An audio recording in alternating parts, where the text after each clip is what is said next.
पालघर शहरात आज 14 मार्चला दुपारी एक अत्यंत दुर्दैवी घटना घडली। रेल्वे रूळ ओलांडत असताना मालगाडीची जोरदार धडक लागून 3 तरुणांचा जागीच मृत्यू झाला। या अपघातामुळे संपूर्ण पालघर परिसरात हळहळ व्यक्त केली जात असून मृतांच्या नातेवाईकांनी पोलिसांवर केलेल्या आरोपांमुळे प्रकरणाला वेगळे वळण मिळाले आहे। मिळालेल्या माहितीनुसार पालघर पूर्वेकडील जुन्या पालघर भागात जैन मंदिराजवळ हा अपघात घडला। यामध्ये स्वप्नील शैलेश पालांडे, कुणाल कुमार दुबळा आणि अफरोज खलील शेख अशी मृत तरुणांची नावे आहेत। हे तिघेही वीरेंद्रनगर परिसरातील रहिवासी होते। शनिवारी दुपारी हे तिघे रेल्वे रूळ ओलांडत असताना समोरून येणाऱ्या मालगाडीचा अंदाज त्यांना आला नाही।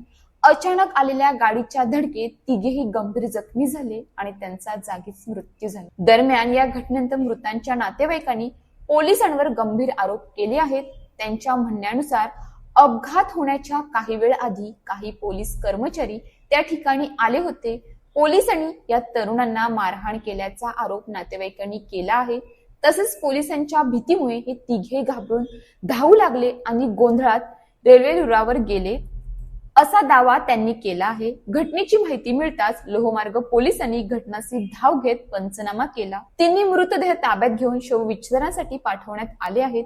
या प्रकरणात नातेवाईकांनी केलेल्या आरोपांचीही चौकशी करण्यात येणार असून तपास पूर्ण झाल्यानंतरच अपघाताचे नेमके कारण स्पष्ट होईल अशी माहिती पोलिसांनी दिली आहे। रेल्वे रूळ ओलांडणे अत्यंत धोकादायक असते। नागरिकांनी नेहमीच अधिकृत फुटओव्हर ब्रिज किंवा सुरक्षित मार्गाचा वापर करावा। तसेच कोणतीही परिस्थिती असली तरी घाबरून धावपळ करण्याऐवजी सुरक्षितता प्राधान्य देणे आवश्यक आहे। एक छोटीशी चूक अनेक कुटुंबांचे आयुष्य उद्ध्वस्त करू शकते। अशाच ताज्या बातम्यांसाठी आमच्या न्यूज पोलीस रिपोर्टर चॅनलला लगेच सबस्क्राईब करा आणि बेल आयकॉन दाबायला विसरू नका।